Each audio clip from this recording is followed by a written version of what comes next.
Hello, everybody. Good morning. My name is Maria Suleiman. I will be your presenter today. Welcome to AMA LTL. Today's webinar topic is going to be lessons in entrepreneurship.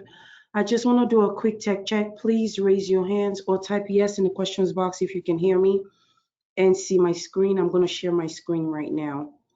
I just want to make sure that everybody can hear me and see my screen. So please raise your hands or type yes. All right, great. Melinda, welcome. I see the yeses coming in. So I'm assuming that everybody else, yes. All right, I'm see hands raised as well.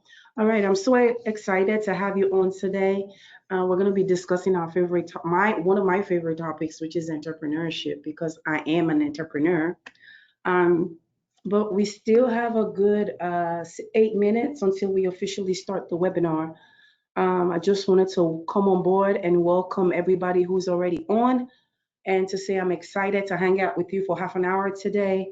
And welcome to the AMA LTL community.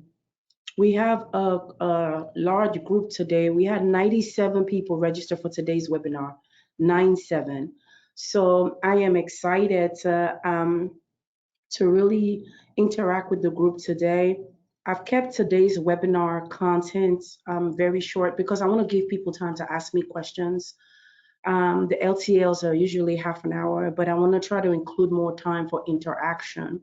So for today's webinar, I only have 2 slides, and I promise I'm going to go through the 2 slides in half of the time so that you can ask me questions. We have people joining as I speak. Welcome to AMA LTL. My name is Maria Suleiman. I am recovering from a cold, so my voice is at like maybe 85%. So I'm going to try to make sure that I project so that everyone can hear me, but it's a little hoarse still. Please type yes in the questions box or raise your hand if you can hear me and see my screen. I want to make sure we don't have any technical issues today. We've had situations sometimes where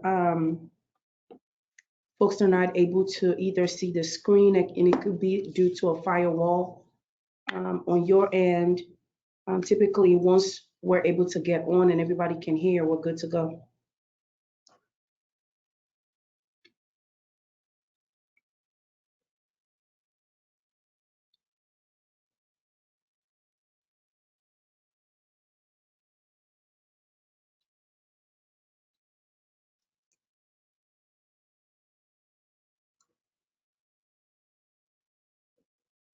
All right, I'm seeing, right. Angela says I can hear you and see your screen. Thank you, Angela. Welcome, welcome.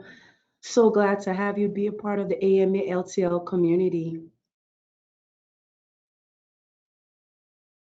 All right, as you join on, my name is Maria Suleiman. I will be your presenter today, and we're going to be talking about lessons in entrepreneurship. As you come on, please let us know if you cannot hear us or if you cannot hear me or see the screen. Most people are able to hear and see the screen. We want to make sure that if there are any technical issues, that we address them right away. The webinar will be starting in exactly 5 minutes.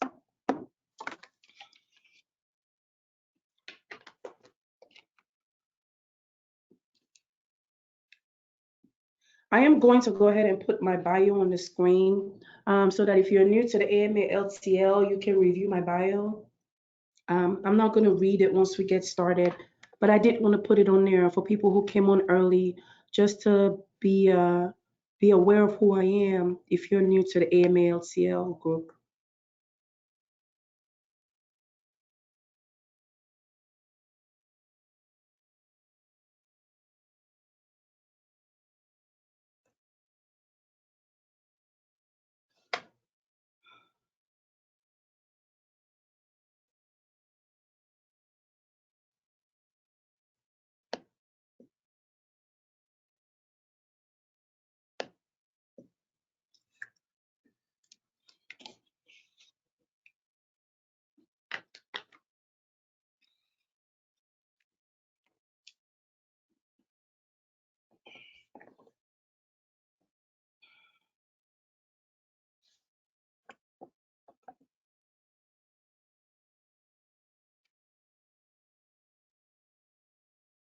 All right, we have a couple more people joining. Welcome, welcome, welcome to the AMA LTL. My name is Maria Suleiman, and I'll be your presenter today. Please just check your technology to make sure that you can hear me okay and see my screen. If there are any issues, please let me know in the questions box. As you come on, just test your technology to make sure that you can hear me and see my screen.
Awesome. We have, as I said earlier, a full house today, and we have more people coming on. We have 97 people registered for today's webinar. So I am really excited about today's webinar. We're going to be starting here in 2 minutes. But I just want to let you know, if you're just joining us, please check your technology to make sure that you can see my screen and hear me okay. Excuse me.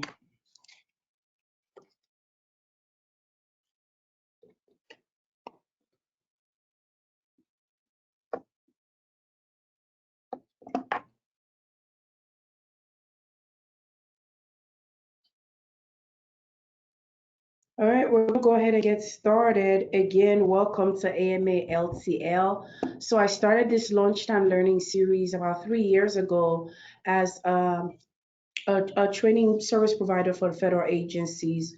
One thing I noticed was that after we were going for a training event, the feedback that we got from the post class survey questionnaire was always, how can we continue to have bite-sized learning on these topics? So like, this is a really good course on communication, but it's only for 2 days. What's going to happen for the rest of the year? When I may need a refresher, or there may be something new, a best practice that I don't know. And so we kind of created the LTL for basically as a community of learning for people who want to engage twice a month on a variety of management, leadership, and entrepreneurship topics. I am Maria Suleiman, the managing director and founder of AMA Consulting. I started AMA Consulting in 2011, 8 years ago. But prior to starting AMA Consulting, I sold real estate. And, I always, at some point, I was selling purses and jewelry. I was selling fashion items while I was on campus at UMBC. And so I've always been an entrepreneur. But a lot of what I'm going to discuss today comes from my personal experience, but also from the experience of watching entrepreneurs very closely. Part of my career included working at the US Small Business Administration, and that is the federal agency that essentially provides resources and capital and credit to small businesses throughout the country. And so I worked at the DC district office where I managed a portfolio of small business federal contractors. And so I had a very close up view at companies that were very successful and companies that were not very successful, companies that took a while to scale, companies that scaled very quickly and then ran into some issues with unmanaged growth. And so I come to this presentation today with firsthand experience, and also even working with leaders in large bureaucracies who sometimes have to stand up a new initiative, almost like starting a new business, starting a new business unit within a large system. As I said, I'm not going to read my bio, but I just wanted to highlight that portion of my career, my background, as what is the basis and foundation for what we're going to be discussing today. So one thing that I want to do today is just really delve into some quick tips on entrepreneurship. Oh, the other thing that I forgot to mention was that when I first started my business back in 2011, I initially started it supporting small business federal contractors. So I saw that there was a gap in the market for businesses who wanted to do work with the federal government, who had corporate past performance and they were experts in their industry, but they didn't understand the government contracting process. And so I initially started my business with helping firms get certified, helping them develop a strategic marketing plan specifically for federal procurement, and do writing proposals and doing contract management. And then we actually then transitioned in 2013, 2014 to offering services to the government directly. And I'm going to talk about that in one of the points that I bring up about entrepreneurship. But this is essentially what my company does. I'm not going to read the services, but organizational development. So that's everything internal, providing service support services internally within the organization, strategy development, people development, as I like to call it. So we do a ton of trainings, so soft skills, leadership trainings, as well as technical trainings.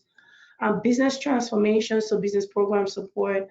We support mainly Department of Education programs. We also support HHS programs, process improvement. As you know, the government is moving towards doing more high value mission critical work, and agencies are constantly being pressured to do more with less. So creating efficiencies through process improvement, ensuring that programs are delivering on outcomes, so quality management, and of course, change management with a lot of IT modernization going on and automation.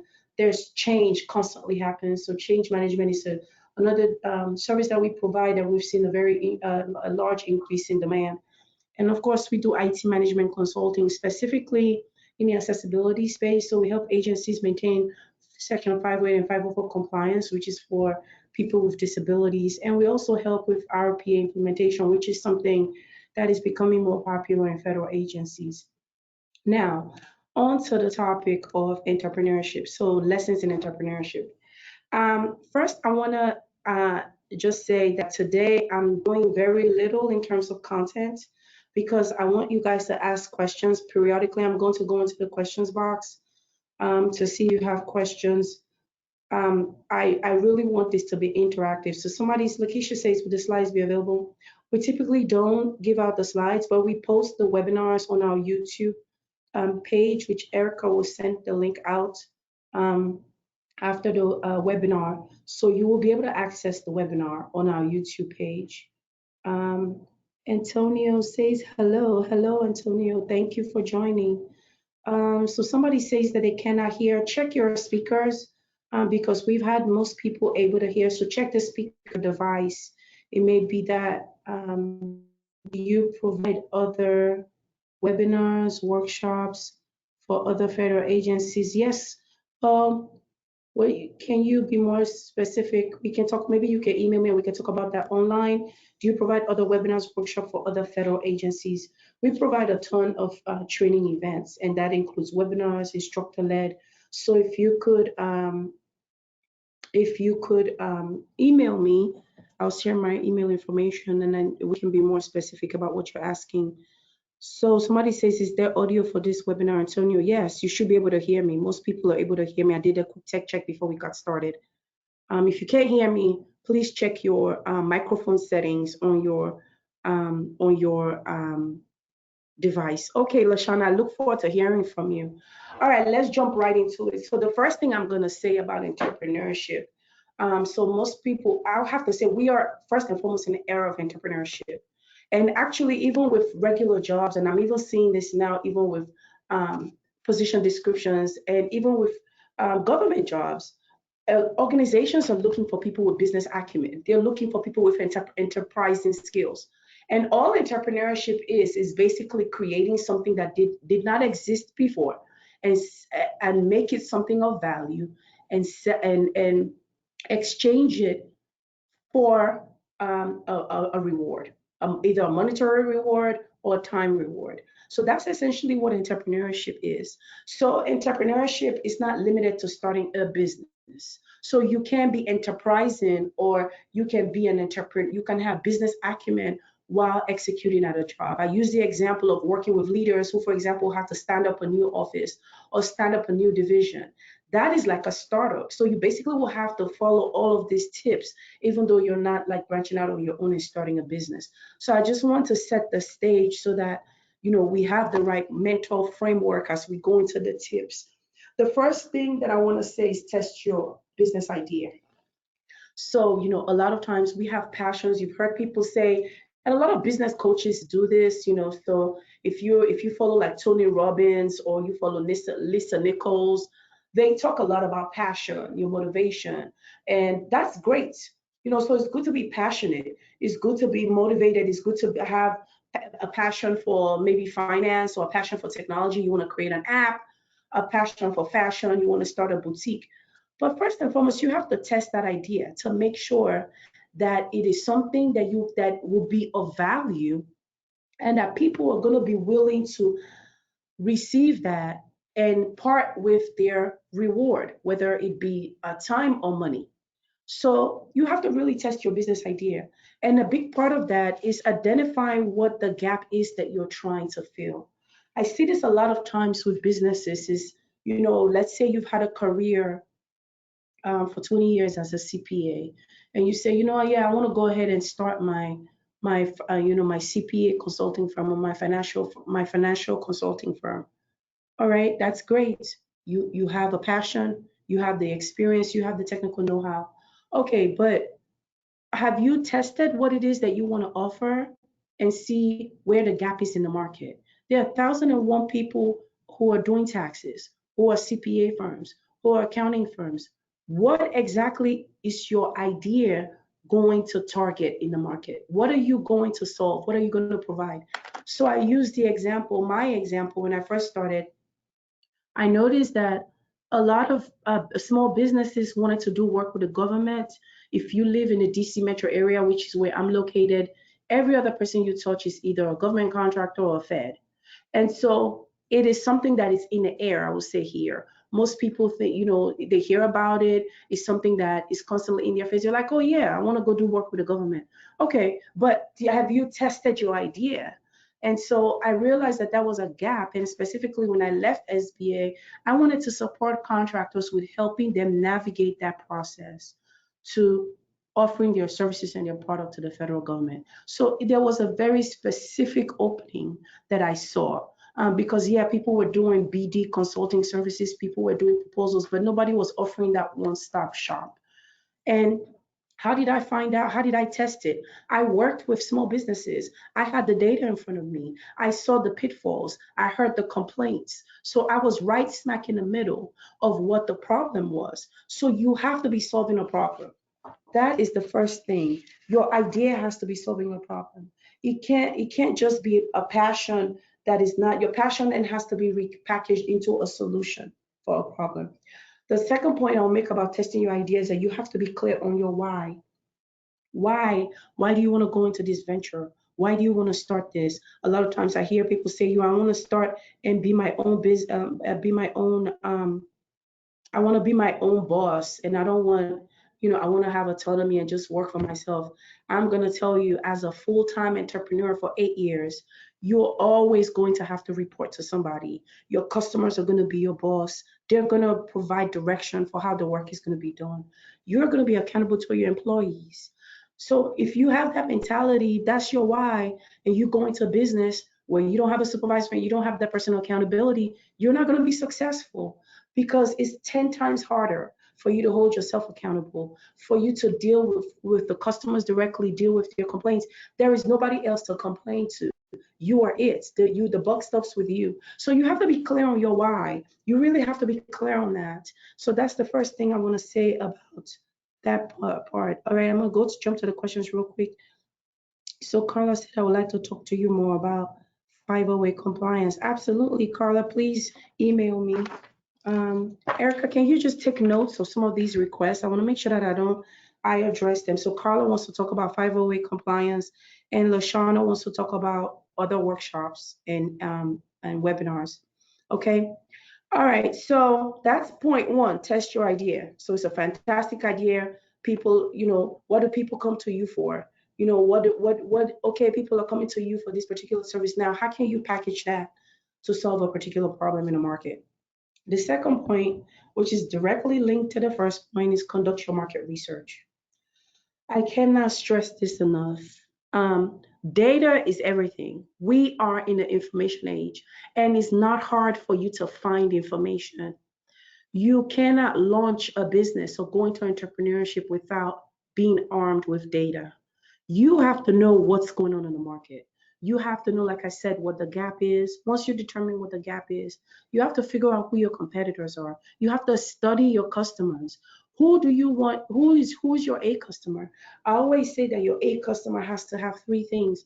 Number one, they have to be approachable. So if you are located in Mississippi and a bunch of the people who need your service are on the West Coast, I mean, you have to figure out, and if you're not going to do, even if you're going to do online, what is your market strategy to target those people? Are they approachable? Secondly, your A customer has to be profitable. So if you have been in business any amount of time, you will know that not every customer is a profitable customer. There are people who want you to do work for free. There are people who want a certain quality of service and don't want to pay for it. So you really have to study. You have to do your research to figure out where your profitable customer is. And then the third characteristic of your A customer is somebody that you can convert. So there are some customers that will never buy from you. They will never buy from you. And that's for a variety of reasons. It could be that, they don't have the budget for what you have. It could be that they already have their vendor, their preferred vendor. And, or it could be a culture, organizational culture thing for that customer. And they just are not going to buy from you. So you have to do your market research to really know who your A customer is, who your competitors are, what the trends are in your market. So, for example, you don't want to start a business in a market that's having a downward trend. You don't want to start a business in a market that a new technology that's getting ready to come out is essentially going to replace what it is that you're trying to offer as a service. So I've put on some tools here for you to be aware of to use for market research. One of them is Google Trends.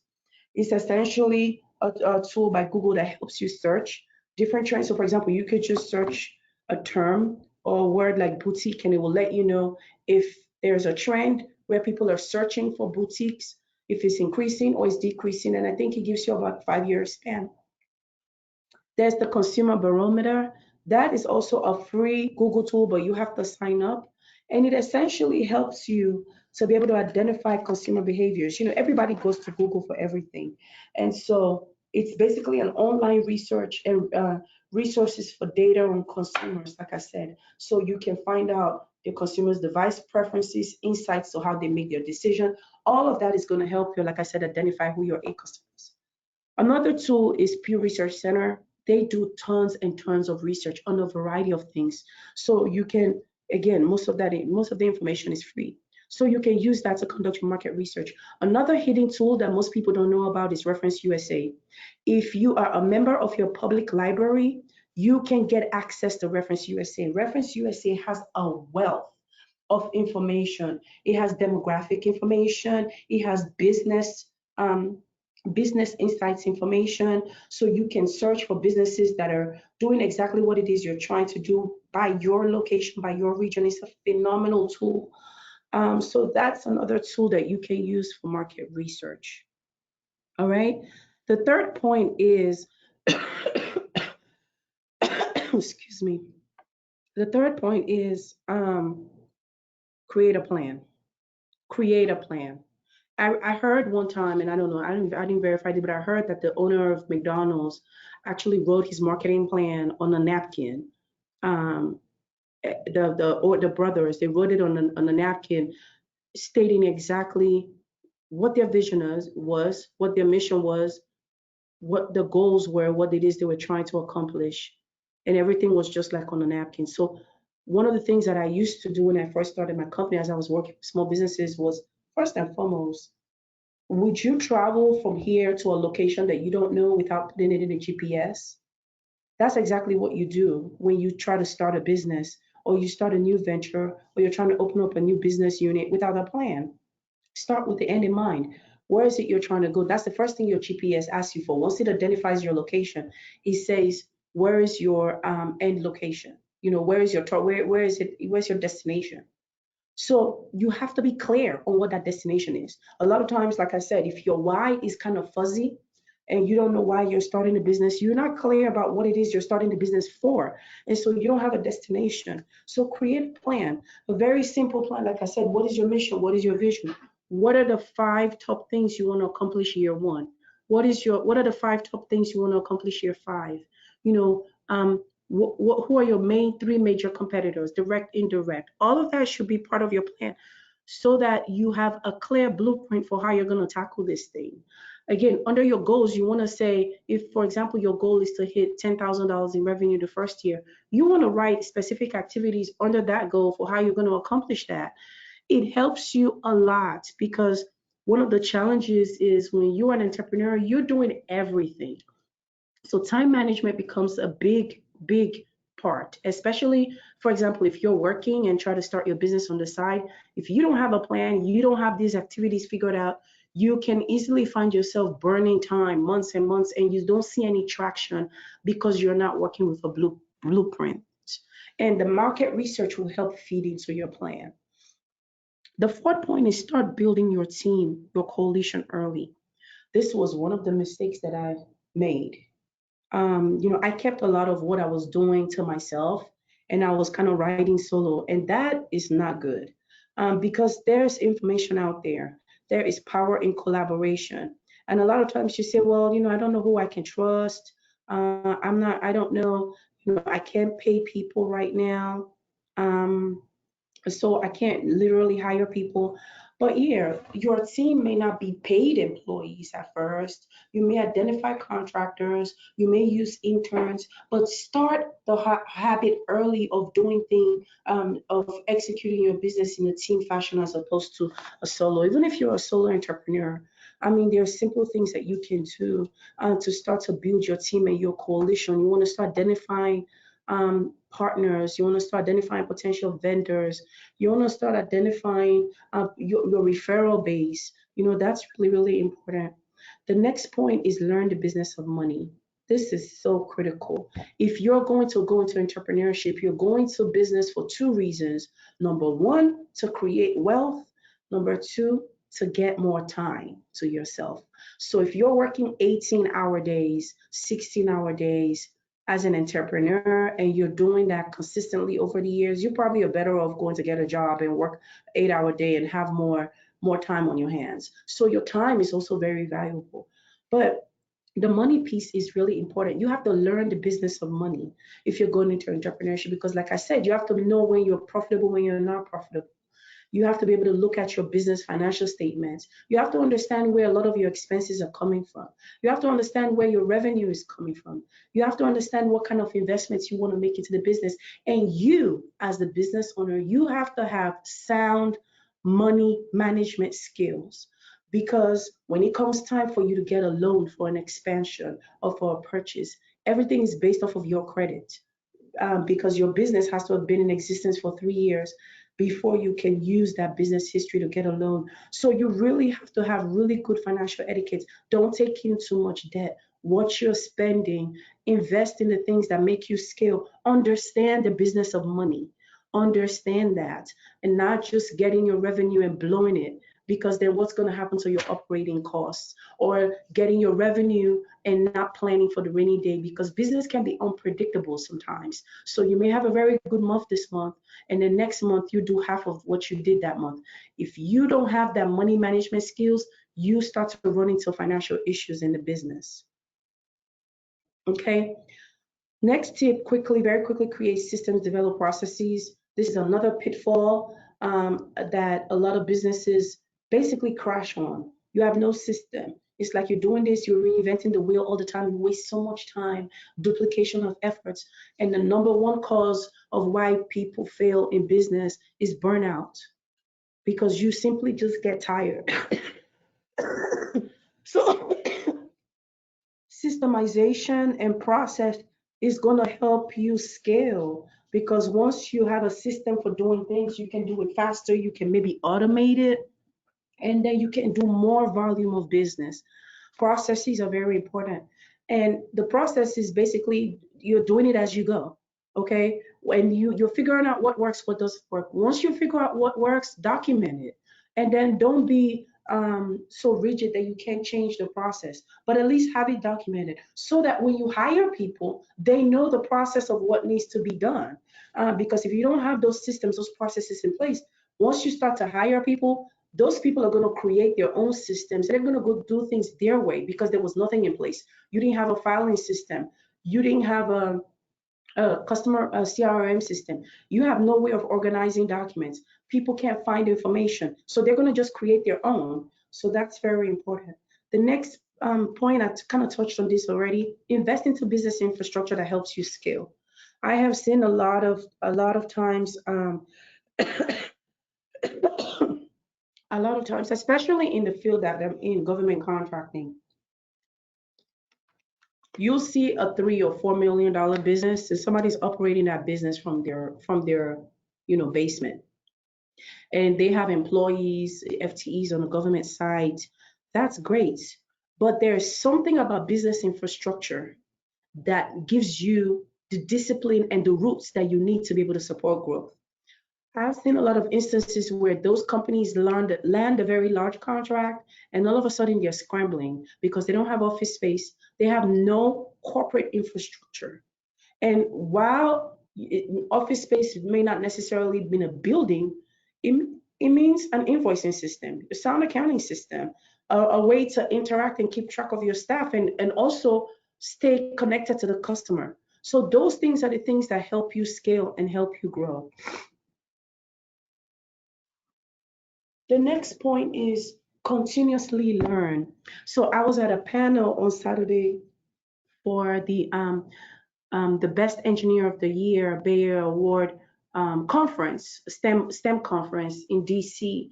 And I was invited to be on the panel with another small business. And we also had the Director of Small Business Programs at DLA present there to talk about some of the things that he identified as pitfalls or things that he saw that was inhibiting a lot of small businesses. And one of the things he said was a lot of small businesses, their leaders and their management, they just don't perform well. Okay, so it's one thing to have the technical expertise to run a business. For example, using the example of fashion or accounting as I did before, it's one thing, you may be a very good CPA and you can do audits and you can create financial statements, but you may be lacking business skills in how to run a business. Those are two different things. You may be a good fashion guru and you know how to put looks together and you know how to, but that's very different from having the business acumen to be identify the right vendors for the right price, to market, to brand your company. Those are business skills. So you have to continually learn, improve your skills as a leader, as manager, and you have to develop your people. This is one of the reasons why we are doing the AMA LTL. Because I learn every day, every time I come out here and do a presentation, I learn from your insights, I learn from your questions, and also AMA staff participate on this because they learn as well. Things change all the time. I mean, when I started my business 8 years ago, the way things were working and the priorities of federal agencies is very different from now. If I stuck with what I knew 8 years ago, I would be successful. So that's very important. Create the habit of continuous learning. Research, information is out there. Order books, study people who are successful, figure out what it is you're doing, develop your leadership skills because that's going to become critical. Oh, I'm always pressed for time. It's already 12:26, but I'm going to touch on these 2 points really quickly because I do want to leave time for questions. Have organizational agility. What does that mean? You have to be able to be quick to change. One of the another pitfalls of entrepreneurship is we have this ownership mentality of the business. You know, it's your baby. You created it, and it's only you want it to be the way only you have envisioned it in your mind. That's going to stifle your growth. You have to have what I call organizational agility. You have to be able to quickly pivot. So using my story. I started my business just wanting to support contractors.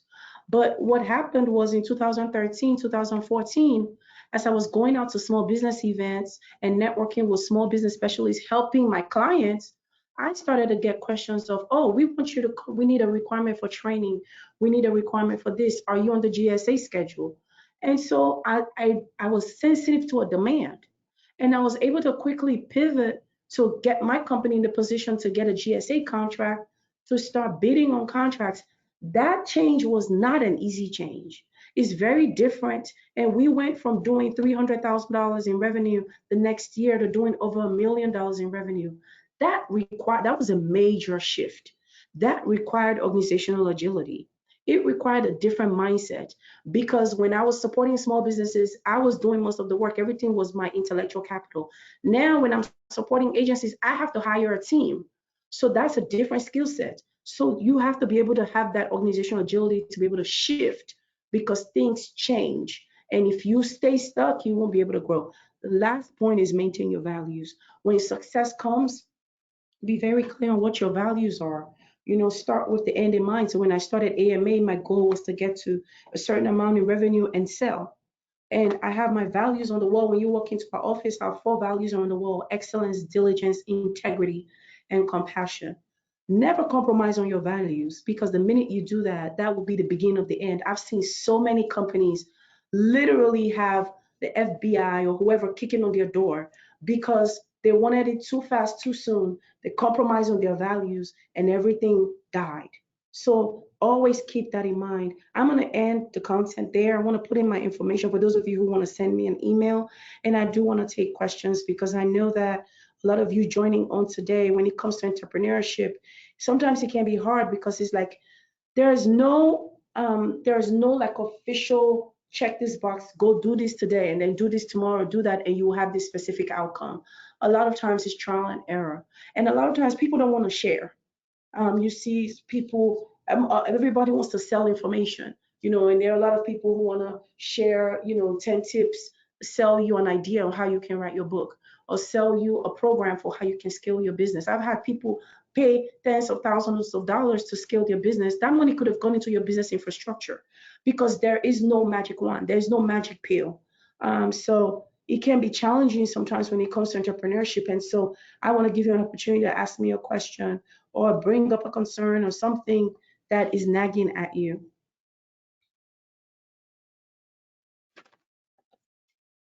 So go ahead and type your questions in the questions box.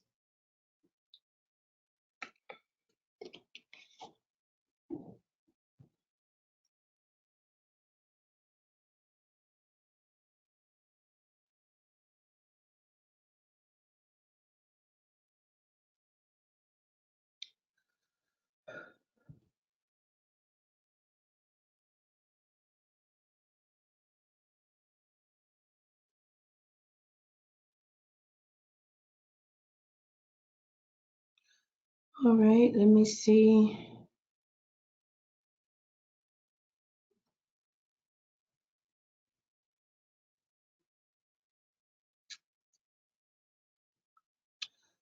So another question is, very much appreciate your talk and your values approach. Thank you. Oh, you're very welcome. Thank you for the comments. Marcia, thank you. Responding to RFPs challenging, very challenging. Antonio, yes, responding to RFPs is very challenging. That's where you have to really develop your skills. I mean, I constantly attend different workshops on proposal writing, the procurement technical assistance centers, PTAP. I always like to go to the one in Virginia because they have more classes on that. Register for those classes. That's what I mean by continuous learning. So register for the classes on cost accounting, on segregating direct and indirect costs, on responding to a proposal, on the components of an RFP. Those courses will help you.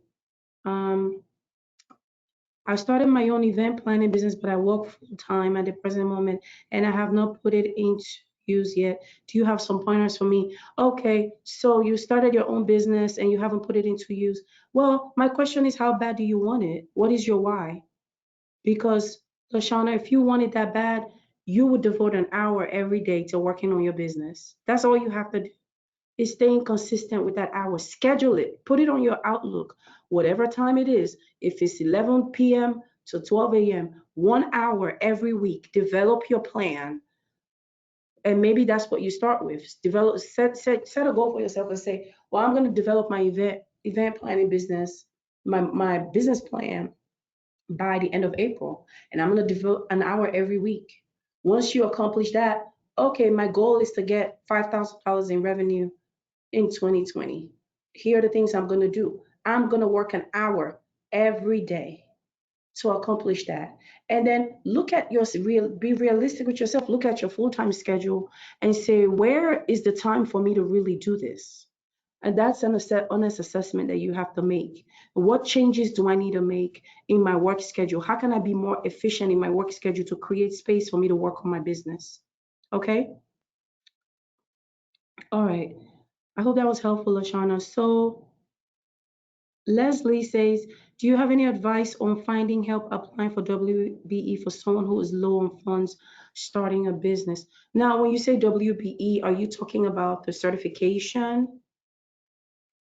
Are you talking about the certification? Because you don't need money to apply for the certification. And it depends on which women-owned small business certification you're talking about. I'm going to be doing a webinar on the women-owned small business certification later on this year, and I'm going to walk through the process of doing that. You don't need to pay for that. So I'm not really clear about that question, Leslie, but I hope I answered it. If not, email me specifics and I can help you. All right, so Nicole says you spoke about automation with sourcing out there, where to start, how to find what works for you, not the seller. Hmm. Um, so I think what you're asking is how to find out what works for you, not this with outsourcing. It goes back to that initial point of market research and being clear on your why, being clear on the specific need that you are going to be solving in the market. You have to be clear on that because that is going to feed into everything that you do, whether it's outsourcing, whether it's your process, whether it's automation, automizing some of those processes. And also, it is also going to be what are the pain points of the customer. Whatever the pain points of the customer are, if you really key into that and you develop your solution around that, they will come to you. It will be a point where you will now be the go-to person for that particular for that particular issue. So I hope I answered that question, Nicole.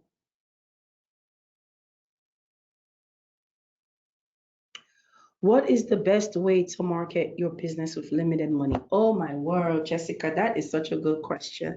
So I will tell you how I marketed my business. So I told you initially in 2008 when I started, I wanted to just focus on helping small business contractors. So I was a consultant, a government contracting consultant for them.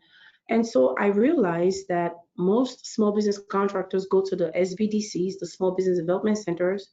They also go to the Procurement Technical Assistance Center. They go to the Women Business Centers or the chambers, the local chambers for support and assistance with their business. So what did I do? I started offering free training services to the SBDCs and PTACs.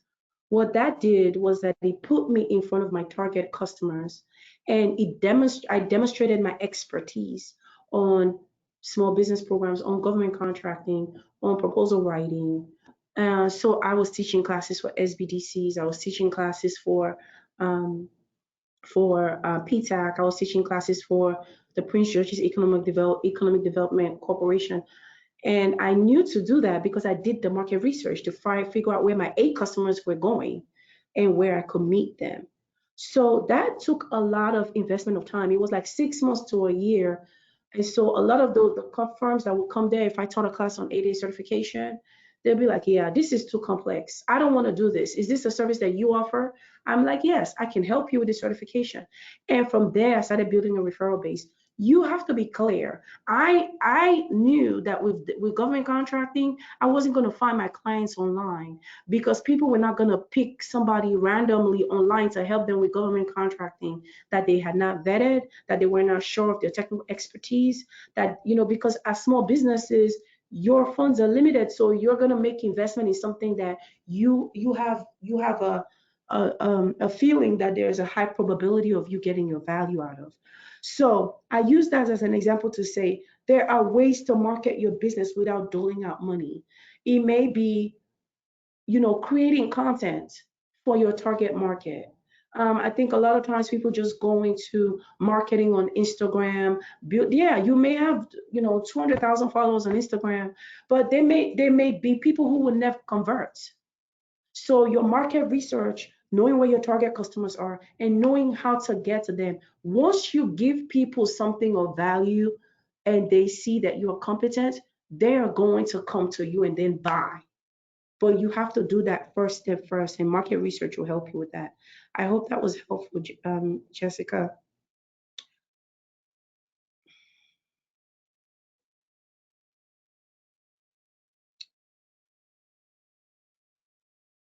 Okay, I'm gonna stay on to answer, make sure I answer all of the questions. I am one of the one entrepreneur. Okay, that was not a question. I'm starting my government contracting business, and I needed this information, but I would like to know what I can move from my 9 to 5 to actually move from advice you can give me. Okay, so remember, so who's this question from? I'll make sure that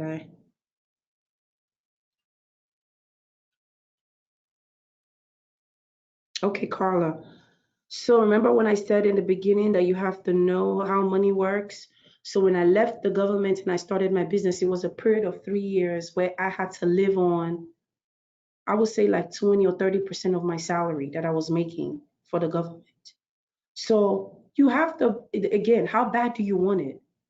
And are you willing to make the sacrifice? So the first couple of years in the business, you're not even going to break even.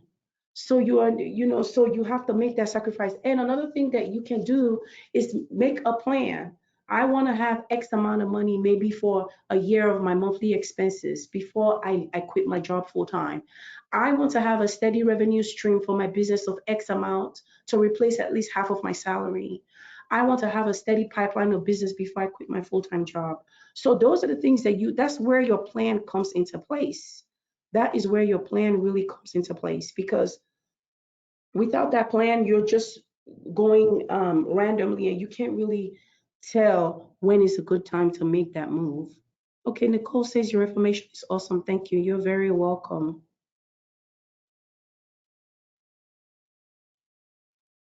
You're very welcome, Nicole. I'm glad I could help. Antonio says thank you. You're very welcome. PTAP, yes, thank you. PTAP is a good resource. All right, so Lasana says I will start there first. My wise because I enjoy planning events. That is awesome. You're very welcome, Lashana.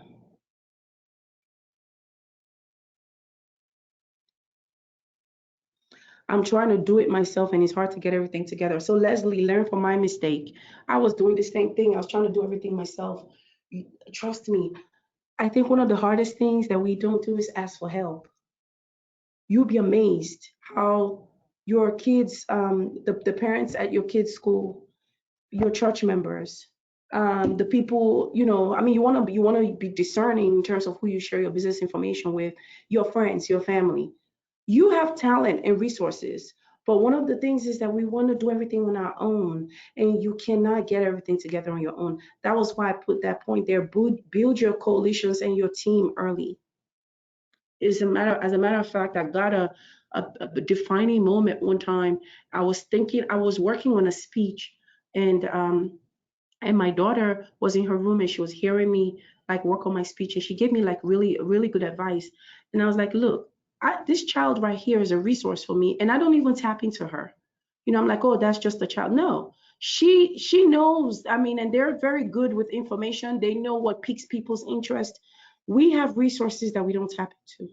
So I would encourage you to really take a look at your network and see how you can start to put a team together to help you and ask for help. Don't do like me, because it's very hard and it can break you down.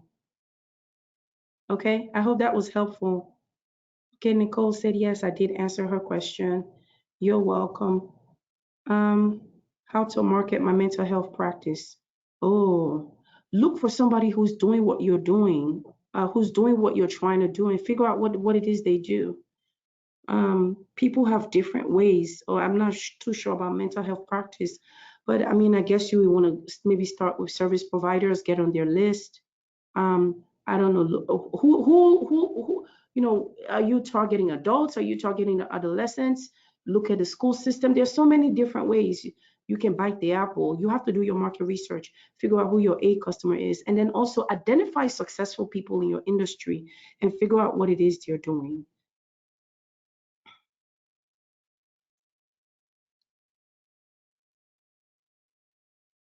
So where can I learn how to market? How learn to do market research in your field? Yes, so use those tools that I gave you.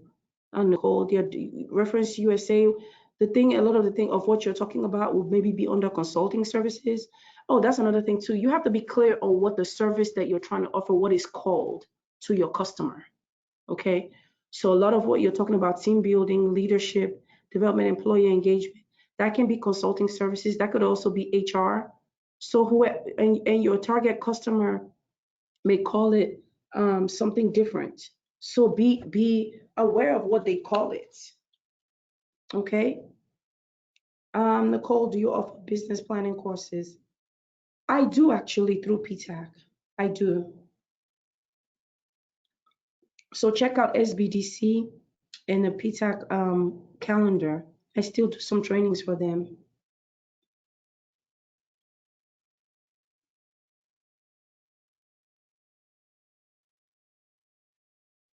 Okay, I'm looking for a good accountant. Any suggestions? Email me. I have to figure out what exactly you need, and then I may be able to point you in the right direction. Guys, we are almost 15 minutes over.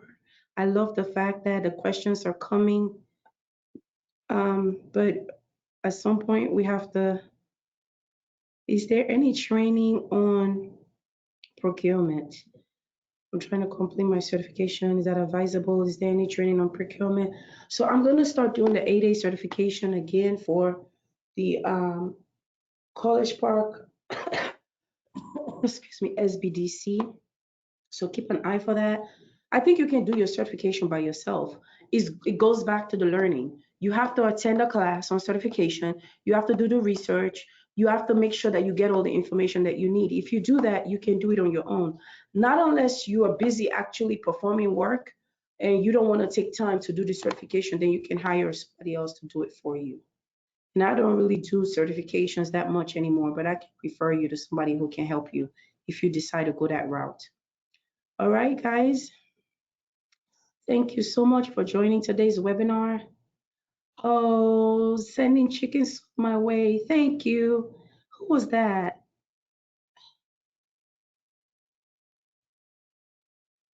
Oh, let me know. That was Nicole. Listen, I have been battling this cold for over a week right now. I'm actually sounding better today. Like the last 2 days, you couldn't even hear me. But thank you so much. I might actually take you up on that offer. Thank you, Nicole. Thank you. Thank you guys so much. All right, all right. Thank you, thank you, thank you. I hope I answered everybody's question. Thank you so much. Oh, you are very welcome, Melinda. Thank you for joining. All right, guys, take care and see you next time. I think our next webinar is on self-doubt, imposter syndrome. All of March, we're going to be focusing on women, women in leadership, women in business. So I'm looking forward to that topic as well. Take care, guys, and have a great rest of the day and week. Bye.